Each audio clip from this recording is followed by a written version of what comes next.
Аповед піянеры космасу. Аўтарка Ася Беларуска. Выходзім з гіперпрасторы, камандор, рапартавала лейтенант Наста Варанец. Яна ўключыла энергазберагальны рэжым і кіроўная рубка пагрузілася ў зялёны паўзмрок. Камандор ваенна-даследчага зоркалёта 3-го кляса Адоль Ясінскі кіўнуў галавой, нахіліўся бліжэй да мікрафона, аб'явіў па караблю гатоўнасць чырвонага ўзроўню і папрасіў забяспечыць максімальны ўзровень цішыні. Усе радыёпрыборы і апаратура, якая можа выпраменьваць рознага роду хвалі, мусяць быць адключаны. Рэжым вусцішу. Паўтараю, поўны рэжым вусцішу. Сувора прамовіў ён і паглядзеў на панель, якая адлюстроўвала жыццёзабеспячэнне розных частак зоркалёта. Экіпаж паслухмяна выканаў загад, і на экране зялёныя агеньчыкі змяніліся чырвонымі. Камандор Ясінскі паглядзеў у профіль маладога энсіна Марціна Звонічка. «Звонічак, уключыць навігацыю!» Юнак з тога моманту, як заступіў на сваю змену, вельмі хваляваўся, бо ён, зразумела ў ліку мноства іншых саслужыўцаў, з'яўляецца першапраходцам, піянерам, і хутка апынецца ў другім свеце, у промнях чужой зоркі, на паверхні невядомай яшчэ планеты. Марцін настолькі паглыбіўся ў свае думкі, што зусім не пачуў загаду камандора. «Звонічак!» Сціснутым у грудях, але даволі гучным голасам пазваў энсіна камандор. «Хопіць лётаць у марах, уключай навігацыю, пакуль мы не зніклі ў атмасферы газавага гіганта». Энсін Звонічак схамянуўся і ўключыў светлавы навігацыйны лакатар. Лазерныя лучы слізгалі па чорныя прасторы вакол зоркалёта, намацвалі касмічныя аб'екты, абягалі іх паверхню, не прапускаючы ні адзінага кіламетра. І хутка над панеллю кіравання загарэлася галаграфічная мапа зорнай сістэмы. Сетчата-блакітныя планеты і іх спадарожнікі круціліся вакол цёплыя зоркі. «Мы перасеклі арбіту 8-га і 7-га мясцовых гігантаў», рапартавала лейтенант Варанец. «У тэлескопнай ужо зрабілі некалькі здымкаў, камандор. Паверхні вонкавых планет пакрытыя лёдам». «Акурат, як і ў нашай сістэме», кіўнуў камандор Ясінскі. «Звонічак, разлічы шлях да зоны Златавласкі».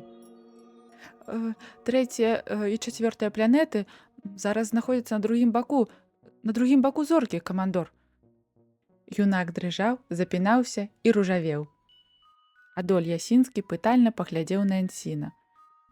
«Прапануеш развярнуцца і ляцець дамоў?» – пакпіў з юнака камандор. «Ні ў якім разе, камандор. Папросту рапартаваў, каб вы ведалі». Камандор усміхнуўся. «Ты разумны хлопец, Звонічак, але надта многа хвалюешся. І таму ўвесь час штосьці не тое робіш. Вось табе парада, энсін. Спачатку выканай загад, а потым рапартуй». Звонічак сарамліва апусціў галаву. Ён адчуў варушэнне побач і скасіў вочы ў правы бок. Наста Варанец патрасала плячыма ад бязгучнага смеху і прыкрывала далонню расцянуты усмешкай рот. Яна рэзка павярнула галаву і паглядзела энсіну ў вочы. Юнак расхваляваўся яшчэ болей, шчокі ягоныя зноў завалакло ружовымі плямамі.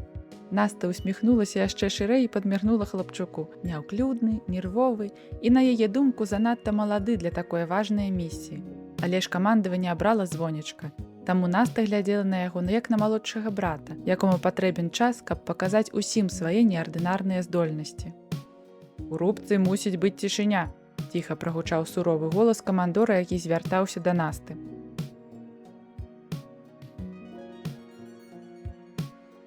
«Камандор, згодна з разлікамі, – няўпэўнена пачаў Звонічак, – да чацвёртай планеты мы даляцім праз 14 дзён.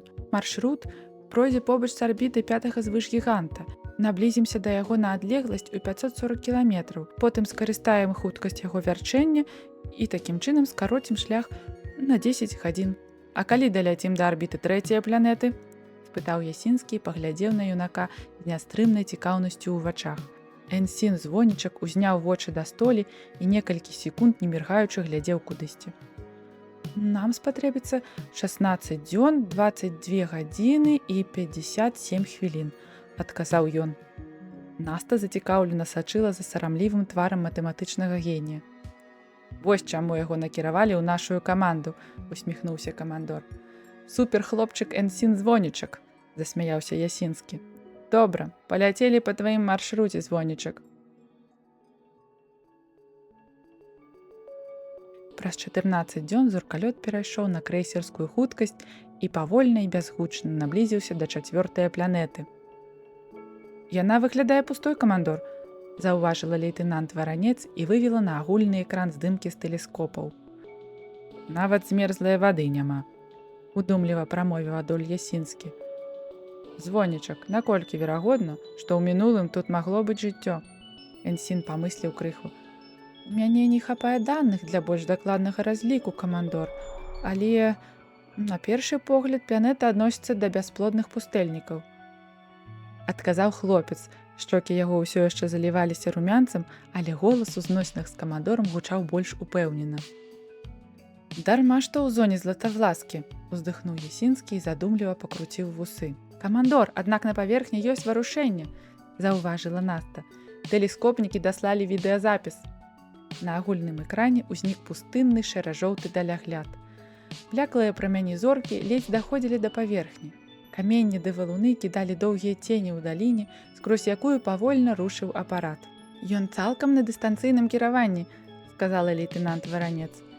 Я бачу на ім абсталяванне для свідравання, сонечныя панелі і, здаецца, на спіне ён трымае яшчэ аднаго робота, можа, лятальны дрон. Наста павялічыла маштаб відарыса, але якасць была вельмі дрэнная, таму на экране адлюстравалася бясформенная пляма. Гэта ўжо пэўны доказ, што ў зорнай сістэме ёсць жыццё, з палёгкай уздыхнуў камандор. І не абы якое, а разумнае настолькі, каб пасылаць даследчыя машыны на суседнія планеты.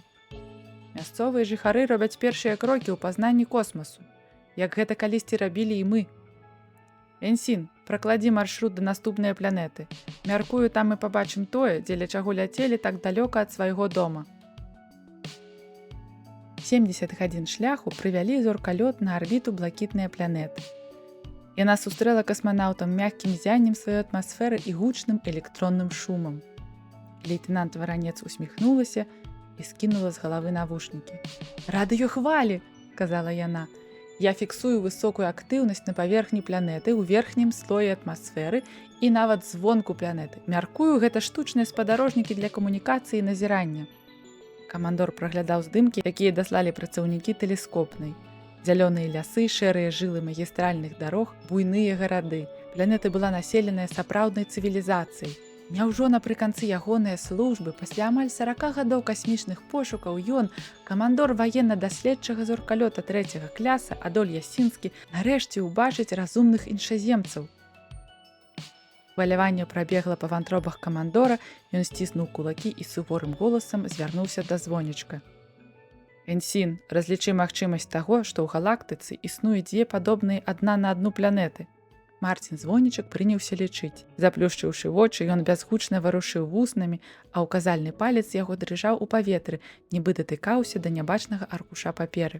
А магчымасць існавання дзвюх падобных планет будзе роўная 1 да 7,5 памножана на 10 у 9 ступені, адказаў Энсін. І гэта адзначае, удакладніў камандор, 1 да 7,5 мільярда, камандор. Звонічак засмучана апусціў павекі. Камандор замысліўся. Радасць адступіла і наперад прасунулася хваляванне. Нешта яго насцярожвала, але што менавіта ён пакуль не разумеў. Штосьці зусім простае і відавочнае кідалася яму ў вочы, аднак заўважыць ці ўсвядоміць гэтае штосьці Ясінскаму не ўдавалася. «Мы знайшлі яе, камандор! Знайшлі тую самую адзінку сярод 7,5 мільярдаў!» шэптам прамовіў звонічак. «Усё слушна, Энсін. Мы знайшлі», – усміхнуўся камандор дзіцячай радасці на твары хлопца. Лейтэнант Варанец атрымала паведамленне, прабегла тэкст вачыма і звярнулася да Ясінскага. «Камандор, з тэлескопна абвясцілі, што рэзка павялічылася радыёактыўнасць. Мяркую, нас заўважылі. Больш адцягваць нельга». Цвёрды голас камандора крыху задражаў. «Спускаймася». Ясінскі пакінуў у рубцы свайго намесніка, а сам разам з Энсінам, звонічкам і лейтэнантам Варанец пераапрануўся ў скафандр і перасеў у пасадачны модуль. «Лейтэнант Варанец, скіруйце нас на адкрыты ўчастак недалёка ад якога-небудзь горада», – скамандаваў ён. і мяккай нам усім пасадкі. Наста прасканавала паверхню і знайшла куточак, дзе было дастаткова плошчы для чоўна і дзе ніхто не панясе страту падчас пасадкі. Платформа хутка рассякала атмасферу і неслася насустрач невядомаму. Ад моцнай перагрузкі яе пасажыры на некалькі хвілін страцілі прытомнасць, а калі ачунялі, човен ужо стаяў на плошчы невядомага горада. «З прыбыццём!» – усміхнулася Наста. «Мясцовы час 3 хвіліны да апоўдні, камандор. Склад паветра прыдатны для дыхання, а тэмпература 24 градуса ў цяні». Энсін звонічак страпянуўся. «Няўжо мы будзем выходзіць вонкі?» Камандор Ясінскі заспакоіў хлопца. «Не адразу, але гэта тое, дзеля чаго мы тут. Лейтенант, выведзеце на экраны камеры назірання. Паглядзім, што адбываецца вакол платформы». Човен стаяў на вялікай каменнай плошчы. Побач знаходзіліся дзіўныя спрэс-квадратныя будынкі. Некаторыя трымалі дахамі вялізныя літары, іншыя мелі на франтоне ансамбль статуі. Асобна высілася чорная квадратная будыніна, на першы погляд без вокнаў. На фасадзе месціўся вялізны экран з рознакаляровымі малюнкамі. З другога боку платформы каля самай дарогі знаходзілася невялічкая пірамідка. Наста павялічыла маштаб, і піраміда заняла экран цалкам. «Нешта напісана, але камеры не фокусуюцца». Лейтенант Варанец засяроджана дакраналася да клавіатуры, закусіўшы вусны. Камандор разлаваўся і нецярплівым голасам звярнуўся да Насты. «Лейтенант, чаго ты прычапілася да піраміды? Гэта звычайны помнік. Адвядзі камеру і паглядзім, што яшчэ тут ёсць». Наста паслухмяна выканала загад. За той час, што яна страціла, разглядаючы надпісы на пірамідзе, на плошчы ўжо сабраліся абарыгены. Істоты ў чорным і зялёным адзенні выскоквалі з вялізных машын і строіліся шчыльнай сцяной вакол чоўна. Пад'ехаў аўтобус, з якога выйшла яшчэ некалькі абарыгенаў. Яны суправаджалі свайго лідара да трыбуны, усталяванай побач з пірамідкай. Лідар падняўся на трыбуну, пастукаў у мікрафон. «Камандор!» Напужаны Марцін звонічак шаптаў неслухмянымі сухімі вуснамі. «Камандор, як такое магчыма? Яны...» «Трымайце сябе ў руках, Энсін!» Сціснуты страхам адказаў Адоль Ясінскі. «Яны такія ж, як мы, камандор!» Не слухаючы яго, працягваў звонічак. «Такія ж, як мы!» Энсін схапіўся далонямі за галаву і закрыў вочы. «Камандор, гэты горад...» Лейтенант Варанец дрыжала ад хвалявання. «Я разглядзела надпісы. Гэта горад...» Яе голас сышоў на шэпат і сціх. У дынаміках пачуўся сіплы голас лідара абарыгенаў. «И если вы пришли до нас с миром, мы готовы сердечно устрачать вас у нашем городе». Адоль Ясінскі расшпіліў верхні гузік на кашулі і змахнуў пот з ілба. 7 гадоў на шляху, атарапела прамовіў ён. «Камандор!» Наста Варанец, не міргаючы, глядзела на яго. Адоль Ясінскі падняў на жанчыну разгубленыя вочы. «Гэта стары Менск», працягвала лейтенант. «Мы апынуліся ў мінулым.